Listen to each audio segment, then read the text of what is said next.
നിർണായകമായി നടന്ന ഒരു തെരഞ്ഞെടുപ്പിൽ ബി.ജെ.പിയെ സംബന്ധിച്ചിടത്തോളം ഒരു നിർണായക വിജയം ഇപ്പോൾ നേടിയെടുക്കാൻ സാധിച്ചിരിക്കുകയാണ്. അതായത് 323 സീറ്റിൽ നടന്ന തെരഞ്ഞെടുപ്പിൽ 311 സീറ്റുകൾ നേടിയെടുത്തുകൊണ്ട് ഒരു തൂത്തുവാരൽ വിജയം നേടിയെടുത്തിരിക്കുന്നു എന്നാണ് അറിയാൻ സാധിക്കുന്ന കാര്യമെന്ന് പറയുന്നത്. അതായത് ഇത് നടന്നിരിക്കുന്നത് ഉത്തർപ്രദേശിലാണ്. അതായത് ഉത്തർപ്രദേശിലെ കോപ്പറേറ്റീവ് റൂറൽ തെരഞ്ഞെടുപ്പിലാണ് ഈ ഒരു വിജയം ഇപ്പോൾ ബി.ജെ.പിക്ക് സ്വന്തമാക്കാൻ സാധിച്ചിരിക്കുന്നത്. ഈ ഒരു വിജയം എന്ന് പറയുമ്പോഴത്തേക്കും തീർച്ചയായിട്ടും ഇതിൽ നിരവധി സീറ്റുകൾ ബി.ജെ.പി എതിരില്ലാതെ പോലും വിജയിച്ച് കയറിയിരിക്കുന്നു എന്നാണ് അറിയാൻ സാധിക്കുന്നത് എന്ന് പറയുന്നത്. അതായത് ഉത്തർപ്രദേശിൽ നടന്ന ഈ ഒരു കോപ്പറേറ്റീവ് തെരഞ്ഞെടുപ്പിൽ ബി.ജെ.പിയെ സംബന്ധിച്ചിടത്തോളം ഒരു വലിയൊരു വിജയം എന്ന് തന്നെ പറയാം. അതായത് എതിരില്ലാതെ തന്നെ നിരവധി സീറ്റുകൾ വിജയിച്ചെടുക്കാൻ സാധിച്ചിരിക്കുന്നു. അതോടൊപ്പം തന്നെ 323 സീറ്റുകളിൽ 311 സീറ്റുകൾ ബി.ജെ.പിക്ക് വിജയിച്ച് കയറാനായിട്ട് സാധിച്ചിരിക്കുന്നു. ഇതിൽ ഏറ്റവും വലിയ തിരിച്ചടി എന്ന് പറയുന്നത് കോൺഗ്രസിനെ സംബന്ധിച്ചിടത്തോളം എസ്.പിയെ സംബന്ധിച്ചിടത്തോളം പ്രതിപക്ഷം, അതായത് ഇന്ത്യ സഖ്യം എന്ന് തന്നെ പറയാം,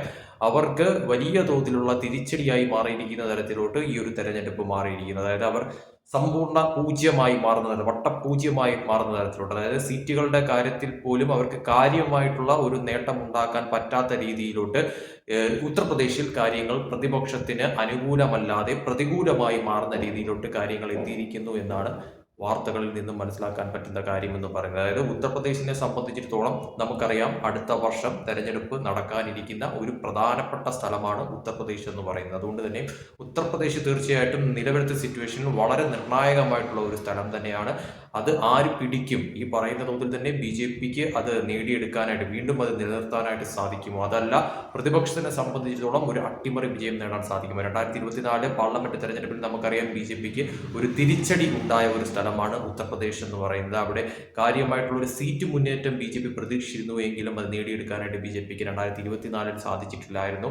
അതുകൊണ്ട് തന്നെയും 2024 ഇലക്ഷന് ശേഷം വളരെയധികം നിർണായകമായിട്ട് ശ്രദ്ധ കേന്ദ്രീകരിച്ച ഒരു സ്ഥലം കൂടിയാണ് ബി.ജെ.പി എന്ന കാര്യത്തിൽ സംശയമില്ല ഉത്തർപ്രദേശ്. അപ്പോൾ ആ ഉത്തർപ്രദേശിൽ അടുത്ത വർഷം തെരഞ്ഞെടുപ്പ് നടക്കാനിരിക്കെ തന്നെ ഈ വർഷം നടന്ന ഈ ഒരു തെരഞ്ഞെടുപ്പിൽ തീർച്ചയായിട്ടും വലിയ തോതിലുള്ള ഒരു നേട്ടമാണ് ഈ ഒരു കോപ്പറേറ്റീവ് റൂറൽ തെരഞ്ഞെടുപ്പിൽ തന്നെ ബി.ജെ.പി നേടിയിരിക്കുന്നത് എന്ന കാര്യം ഏറെ ശ്രദ്ധിക്കേണ്ടത് അനിവാര്യമായിട്ടുള്ള ഒരു കാര്യം തന്നെയാണ്. അവിടെ എസ്.പിക്കും അതോടൊപ്പം തന്നെ കോൺഗ്രസിനും കാലിടറി പോകുന്ന തരത്തിലോട്ട് കാര്യങ്ങൾ എത്തി എന്നുള്ള റിപ്പോർട്ടുകൾ തന്നെയാണ് പുറത്തു വരുന്നതെന്ന് പറയുന്നത്. അതായത് എസ്.പിയെ സംബന്ധിച്ചിടത്തോളം കോൺഗ്രസിനെ സംബന്ധിച്ചിടത്തോളം അവർക്ക് കാര്യമായിട്ടുള്ള ഒരു മുന്നേറ്റമോ അല്ലെങ്കിൽ കാര്യമായിട്ടുള്ള ഒരു നേട്ടമോ ഉണ്ടാക്കിയെടുക്കാൻ സാധിക്കാത്ത വണ്ണം ഈ തെരഞ്ഞെടുപ്പ് മാറിയിരിക്കുന്നു. എന്തൊക്കെ സംഭവിച്ചാലും ഉത്തർപ്രദേശ് പോലുള്ള ഒരു സ്ഥലം കൈവിടാതിരിക്കാൻ വേണ്ടിയിട്ട് തീർച്ചയായിട്ടും ബി.ജെ.പി പഠിച്ച പണി 18 നോക്കുമെന്ന കാര്യത്തിൽ യാതൊരു സംശയവുമില്ല. അതോടൊപ്പം തന്നെ അതെങ്ങനെയും പിടിച്ചെടുക്കാനായിട്ട് ഈ പറയുന്ന തോതിൽ തന്നെ കോൺഗ്രസും അതോടൊപ്പം തന്നെ എസ്.പിയും പഠിച്ച പണി 18 നോക്കുമെന്ന കാര്യത്തിൽ യാതൊരു സംശയവുമില്ല. പക്ഷേ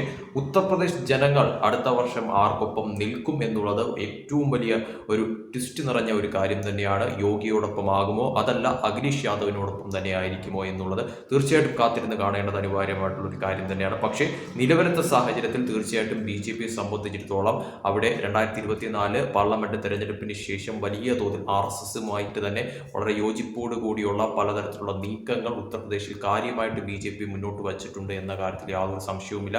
അതൊക്കെ തന്നെ എത്രത്തോളം ബലവത്താവും ഇനി വരാൻ പോകുന്ന 2027 ഉത്തർപ്രദേശ് ഇലക്ഷനിൽ എന്നുള്ളത് കാത്തിരുന്ന് കാണേണ്ടത് അനിവാര്യമായിട്ടുള്ള ഒരു കാര്യം തന്നെയാണ്. എന്തായാലും അതിന് മുന്നോടിയായിട്ടുള്ള ഈ ഒരു തെരഞ്ഞെടുപ്പ് വിജയം തീർച്ചയായിട്ടും അത് ബി.ജെ.പിയെ സംബന്ധിച്ചിടത്തോളം അത്ര ചെറുതല്ലാത്ത ഒരു ഊർജം നൽകുന്ന ഒരു കാര്യം തന്നെയാണെന്ന കാര്യത്തിലും സംശയമില്ലാതെ പറയാൻ പറ്റും.